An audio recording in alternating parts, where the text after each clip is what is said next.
There's no such thing as coincidental timing. Yes. And so I would say I'm one of these people where, that you have to work hard. And then if you work hard, things will happen where you're like, oh, this is one of those things. And opportunistic, yeah, you need to be opportunistic. Yeah.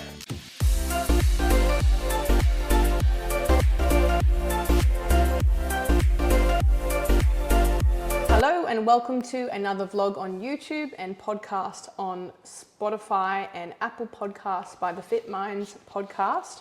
Coach Mariah here, and we have Alex from SNA. How exciting. Thanks for having me. This is a big moment for me. Is it? Yeah. I haven't told you this yet, but I was like, I'm going to tell you on the podcast. Okay, cool. This is really cool. It's a big turnaround from... Full circle. It is a full circle. For those of you who don't know who Alex is, let's introduce you. Okay. What has been your journey in the industry up until now? So many years ago, we're 2025 now. I was like, what year are we in? I don't know about just to sort of stray and avoid answering the question right now. Are you like this where you when someone asks you how old you are and stuff, you're like, yeah. You think we're younger than what we are? Okay, cool. Okay, sweet. Yeah. So yeah, okay, we're both in that space. So awesome, good to know. I'm not an outlier. But back in 2014, I had a training at an allied health center, and I was, our whole thing was we want to optimize the human being, right? So it's we had a limited member number. We were one of the first sort of boutique-y gyms with multiple modalities of allied health. So you used to have these clinics that were physio, dietetics. Yeah. Doctor would come in one go, yeah. But they had these tiny little crap studios. And then you had these ones with gyms, but then you wouldn't have enough clinical rooms for the people to be there. Yeah. So it was a 600 square meter facility. 200 of that, 250 was clinical spaces and treatment rooms and offices. And then 350, 400 was gym. And so it was one of the first ones like that. It was awesome. A lot of ego involved. I was like, hey, we got to do this. But it was great. We had I think it was a 50 meter AstroTurf track and shit in it. Yeah, it was cool. Very expensive. And so I had this, I was doing uni, and then as I was progressing through uni, I was like, I'm just going to be a glorified personal trainer. This is really ironic now, 10, 15 years later. I'm paying way too much money on my student fees and I'm not getting anything for it. I'm just going to be a PT. And I'd already done my Cert 3-4 and diploma in fitness at the time. And then I was like, well, I'm just going to drop out. I've got my friends who are going to finish. They're going to finish soon. They can come work for me. We're going to have somewhere that we actually want to work. Because it was everyone had places, but it's one of those things where you were I could be doing it so much better. I was that person. I believed my own bullshit, right? So I did it.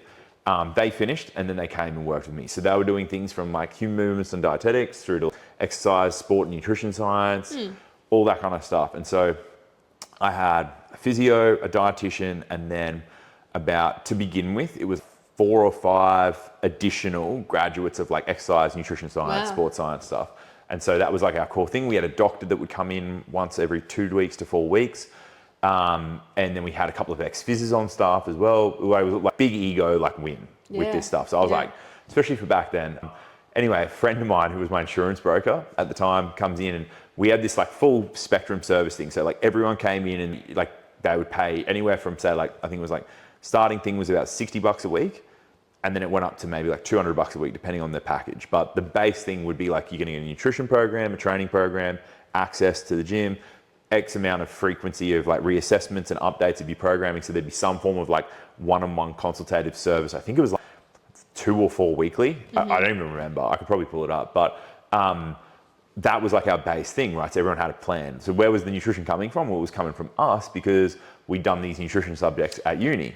And so my broker comes in at the time and he's like, just so the only one you're covered for providing nutrition advice is the dietitian who comes in 2 days a week. And there's a good friend of mine, Dr. Ken. And I was like, you gotta be, am I allowed to swear?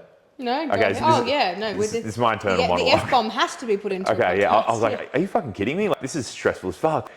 I'm pretty neurotic me up because my next on the chopping block because my name is the director. Accountants and shit. People will be like, oh, register a company. There's less liability. Well, if you're the director, it's basically the same as being a sole trader. That's right. Any of that shit. So here I am, like 10, 11 years ago now. Shitting bricks. Yeah, like 24. And I'm like, oh, fuck. What the hell? I've just set up this thing. I've taken on all this debt. I say debt, signed myself into like an expensive lease and paying equipment and all that kind of shit. And I'm like, okay, well, like, what do I do? And so for the next 6 months, I was consumed with that for like, how do we do this? Because this isn't right. We had been in like exercising nutrition science. We were doing nutrition subjects. Sports nutrition was a thing. We were sitting here being like, we know that like, to what we were talking about beforehand, like, the preventative health stuff's pretty easy when you've got a relatively healthy person. So we're like, as long as you're eating fruit and veg, getting plenty of water, sleeping well, all this kind of stuff, and they have nothing diagnosed with them that's wrong, we can be working on how to optimize these people, and that's what we wanted to do. And we knew how to do it. And so that was a big shock. And so I was like, well, this is bullshit. You know, like, are you telling me that everyone who does these nutrition subjects at uni that isn't a dietitian, even though we're racking up these thousands of dollars worth of subjects, we can't do anything with nothing, it? Yeah. And the answer at the time was yes. Yeah. And so here I was like in my, I don't know, like activist sort of mode. And like, I just need I said before, I got to close the loop on this. I said before, it's funny, you know, like saying how expensive it was, but my uni fees at the time were maybe like 10, 15 grand. And I was like, that's so expensive. This is too much money. I'm burning money by being at uni. Whereas like now it's like 40 to, if you're doing postgrad, it could be 80, 120. Like in the States, it's way more than what we have, but it's really expensive now compared to what it was. So it's just quite funny. But anyway, I basically went on this journey with Jeff, was my broker at the time, to establish a policy that would actually cover us. Because I was like, surely, and he was like, the only thing is dietetics. I'm like, well, what about sports nutrition? He's like, it doesn't exist. And so this all started because of that. It was just purely to cover my butt. It wasn't some like thing where it was like, here's this gap in the market or anything like that, where there would be like this well-researched thing. You found one by accident, I suppose, or on purpose. Yeah, exactly. Like I fell into it. It was just, I want to cover myself. I want to cover my butt. Other people were doing this stuff in the industry at the time. They just didn't care that they were exposed. And I was like, well, I want to build something that's meaningful. It wasn't ever a thing of like, I want to be a millionaire or a gajillionaire or anything like that. It was just a thing of like, I want to do this. I don't want to stress about when I finish working and I clock off at night, like, you know, am I going to have a claim or is something going to happen? Because things do happen. It was around this time, maybe a few years beforehand, where I just happened to know, because one of the EPs that I was working with, who I did a bit of mentoring with and physios and stuff, they were like either parties to testify in a big claim that changed the scope of practice in Australia for personal trainers at the time. And so I'm not sure if you remember this or if you were in the industry at the time or anything like this. It might have been a little bit before your time, and that's, you know, like you've been in the industry for a while as well. Wow, yeah. Yeah, where strength training and bodybuilding activities actually got removed because this guy was doing a shoulder press. He was doing way too heavy, and he ended up like ruining his shoulder, requiring all this reconstructive surgery. And so there was the insurer covered it because they got sued and they had to, and they were like, we are never covering anything like this again. And so all these scopes of practice adjustments started to occur at the time, and they really went in on it. And so I happened to work with people that were either providing expert testimony as to what should have happened, or they were working with people who were the people providing that testimony in this particular claim. And this claim like paid out like millions at the time. So it was pretty substantial. And so oddly enough, the trainer in question at the time ended up creating his own association where it's like, oh, you can be covered for bodybuilding activities here because, like, you know, lifting crazy 1RMs that destroy people's shoulders is fine. And like, I get it, like, but like it was extreme, and that's what they all said. So yeah, that had happened. I'd heard of it. I guess there was like a healthy amount of neurotic enough to do something about it. And then it started. It was purely just hey, we need a framework to cover ourselves. And then like word of mouth started at that point, and people were like, we got to get covered as well. We want it. Just through friends of colleagues or staff or anything like that. And they're like, we need this too. Wow. And so I then did another one. I think it was like maybe two more. And then the insurers that we were working with were like, you need to incorporate an association. This is like, Make it legit. Yeah, this is a legitimate thing. It's got legs. So you need to make a decision. Do you want to keep going, or do you just want to have it covered for your staff?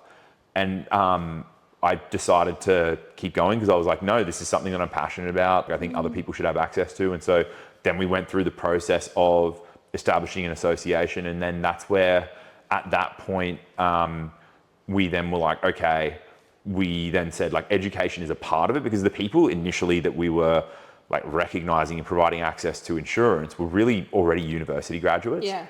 But what was happening was people were like, well, I want to do this, and they were just a regular PT. Yeah. And so we were like, okay, well, what do we do here? Like we can give someone that's got a uni degree access to a little bit more information in sports nutrition, Extension, tick some boxes, do that kind of stuff. But what do we do at that point as far as sports nutrition education goes, for someone that's a PT or they've never studied before or something, they want to get into this space?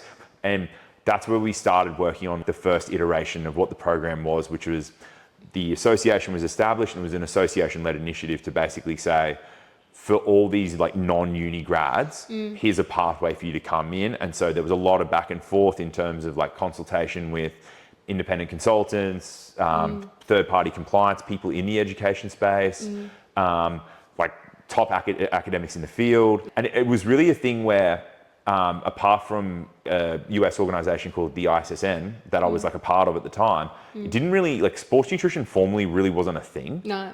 It was something that even now, it's crazy, right?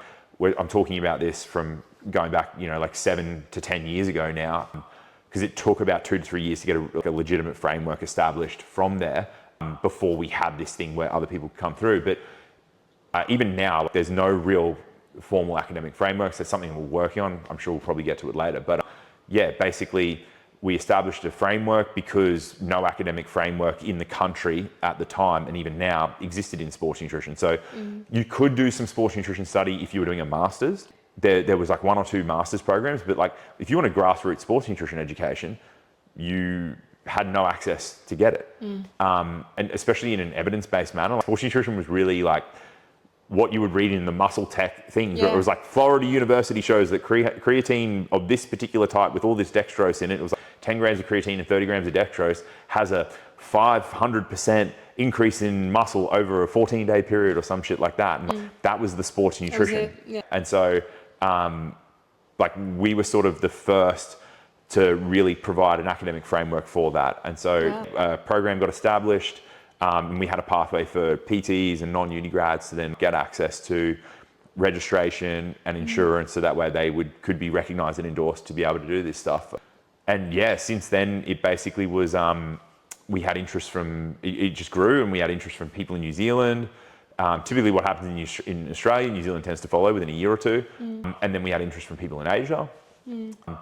At that point, I started working pretty closely with Dr. Eric Helms, who just recently finished his PhD, and he wrote the Muscle and Strength Pyramids, and that was just such a good framework. I like went out and met him, and I was like, hey, like with this thing that we teach, you've given a really good model for like evidence-based, like the hierarchy, an order of hierarchy for how people should be approaching their nutrition.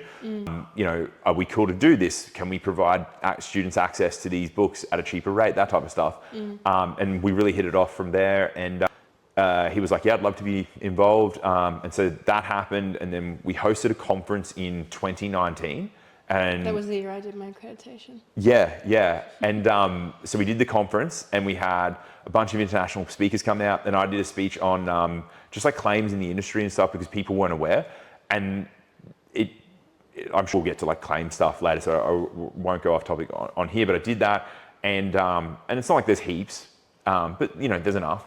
And it was just more like, hey, we want people to be aware, so that way you know what you're getting into, and then you can make the best informed decision for yourself as possible. And that way the public are aware as well, that type of stuff. And the speakers were like, man, we need something like this in our countries. And I was like, does this like not exist in your countries as well? Wow. I thought we were behind. Opening it up. Yeah. And then they were like, no. And so then it became this thing where we spent the next in Feb 18 was the conference. And so we spent the next year and a bit planning to set up this global association. And then COVID hit. Yes. And so come March 2020, we were able to basically hit warp speed on that. Yeah. Something that we were planning to take about 2 to 3 years, we ended up finishing within the next 5 months from there or something, and then announced the association. And we had policies approved for America, European countries, like you name it. And it was way quicker than what we thought as well, America we thought was going to be like super long because it's like land of the lawsuit, right? That was done within like 2 weeks.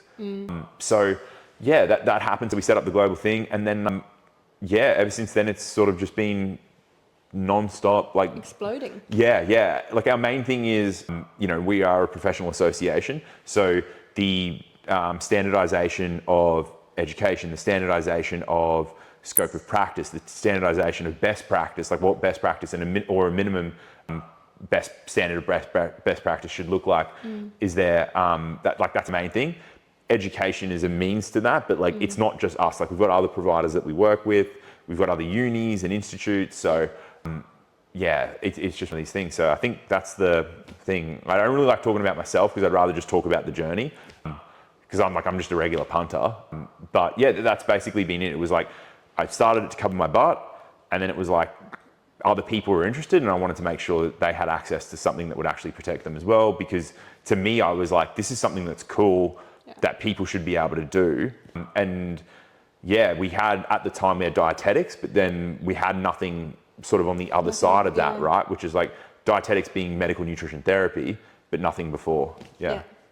Which is just epic, as I was talking to you about it before. It's like using it as a preventative, nutrition as a preventative. And back when I was looking for something to do, it was exactly the same for years. There was this massive roadblock, which was, if you want to study nutrition, even if it's not treating chronic disease, even if it's just for the everyday person, you've got to go to university and you have to study for 4.5 years, and you have to study all these subjects and topics that you don't even need or want to know about to treat the people that you want to treat. Yeah, and or 500 hours of clinical prac, or like work in a hospital, or it just seemed excessive, and it was deterring, I think, a lot of people from bothering to do it, and then as a result, potentially practicing incorrectly and just winging it because they didn't want to have a massive uni debt, and they only wanted to practice in this component or part. So if anything, you were solving more than one problem, really. Like, that's cool. I never thought of that, but like as soon as you're saying that, I'm thinking about like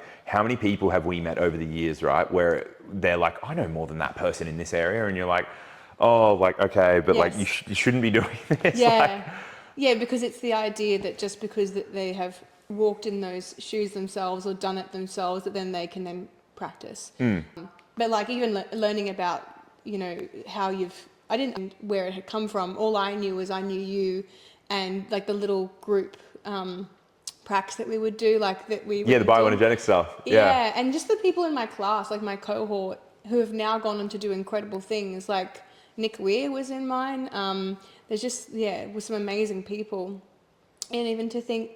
Like I think Mac was there. Is his name Mackenzie or is Mac? Yeah. No, Mackenzie's his full name. Mackenzie. I'm like, oh, please tell me my memory's serving me well. Yeah, there was. If you go back and look at the photo, there was some like they're now quite big names in the industry and done some amazing things. But I remember when I was referred to, I can't remember who referred me to you, but someone, I was desperately looking because I was in that situation where I might have done a meal plan or two for a friend or a family member, kind of not really knowing what I was doing and just going, okay, well, I was doing training programs, but I was like, oh, I suppose, like I felt uncomfortable because I knew I wasn't legally right, but I wasn't doing it big scale, and because of that exact reason. And then I was desperately looking for a way. I was like, surely there's got to be something that's legitimate.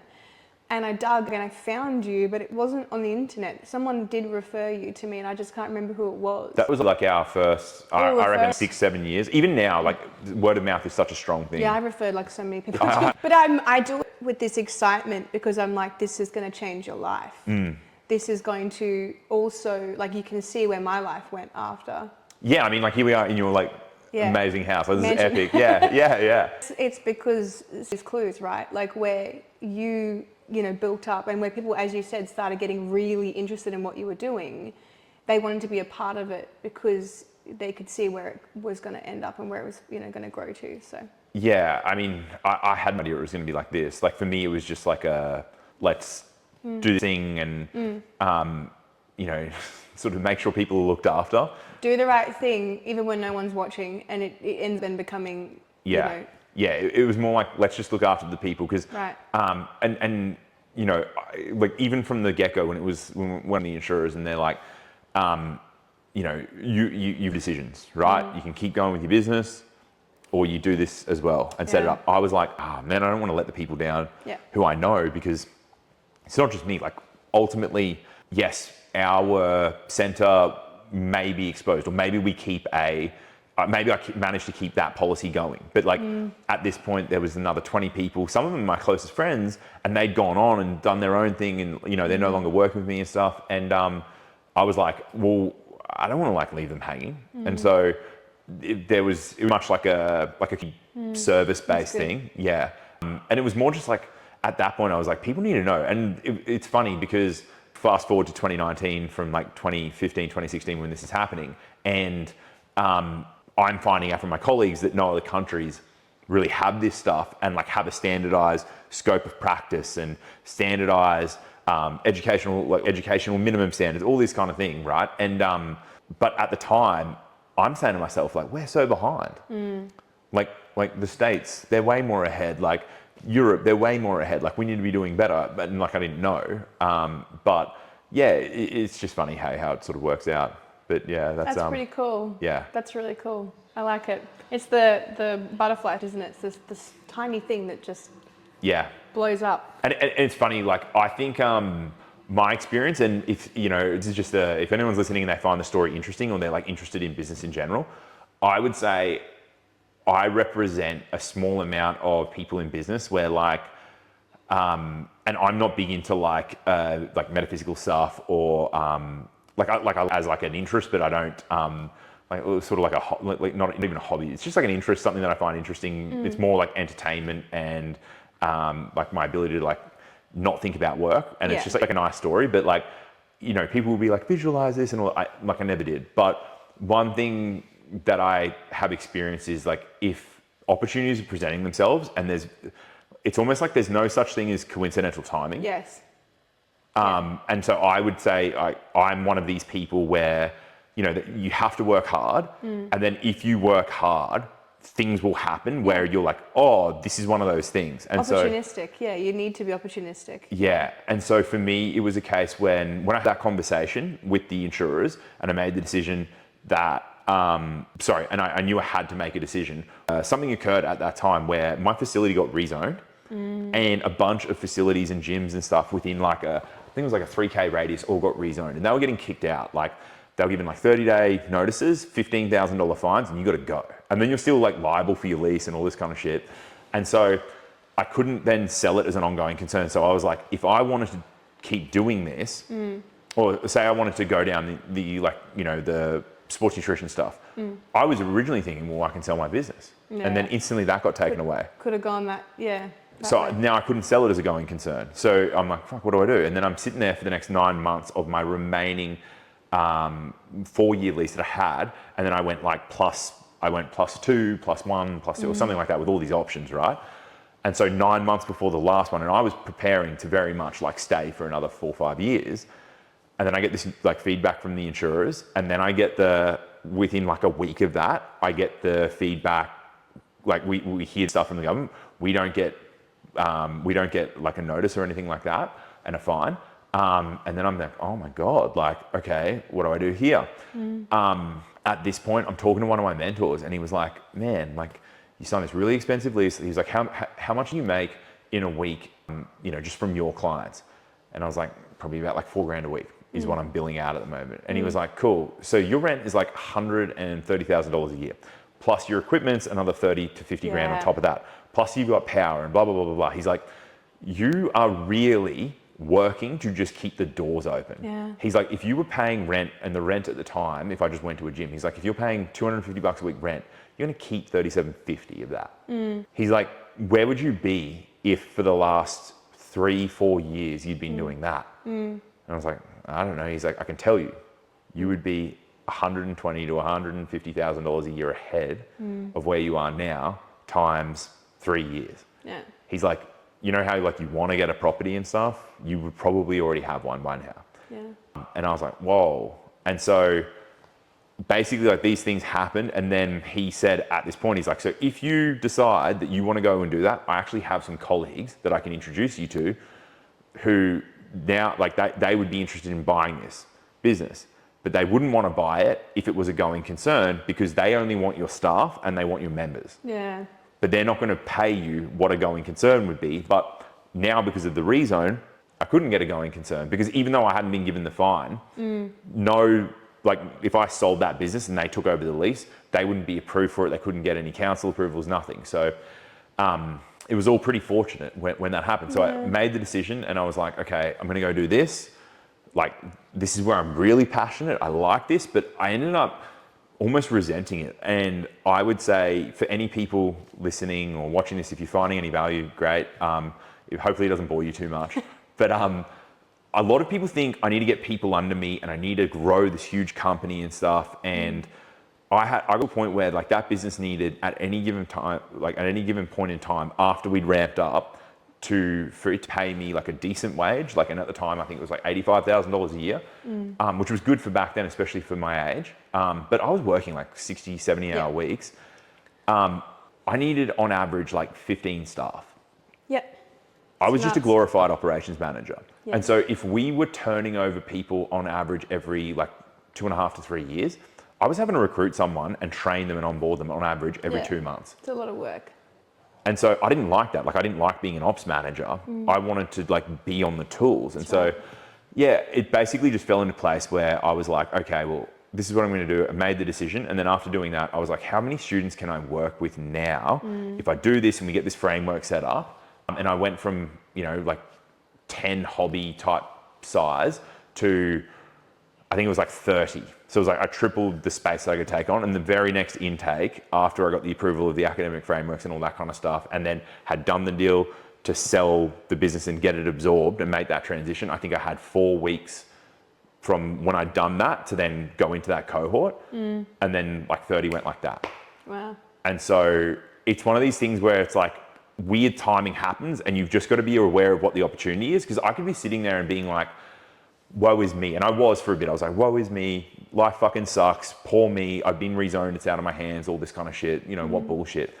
But when these things happen, there's always going to be opportunities for 1 or 2 things to pop up where if you can earn up and you've done the work to get up to that point, you'll be able to thread a needle and get a really good outcome. Yeah. And so I say all this to say that like, I think that I don't represent someone that has this master plan or anything like that. But if you work hard enough and you notice things happening, things will eventually happen. And if you've done the work, you're able to capitalize on that. Yeah.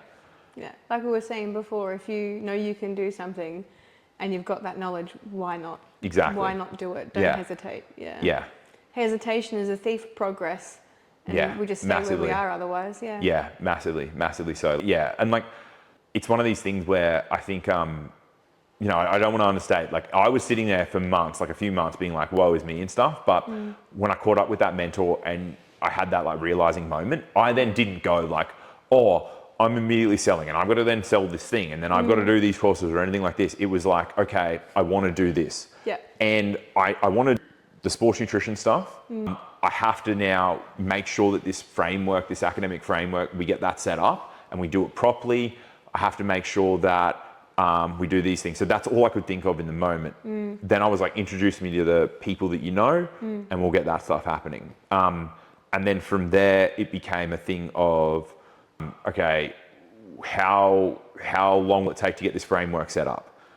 I had no clue. And so then it was a number of months. Keeping momentum, Yeah. And so you're just doing one thing after the other. Yeah. But when you get to 8 steps further down the line, it ends up just working like it's quite fortuitous, but you don't see that it is or anything like that. Like when I made that decision, I had no clue that I was going to get an approved framework for people who were PTs and had never studied before to then be able to have them recognized and covered and insured.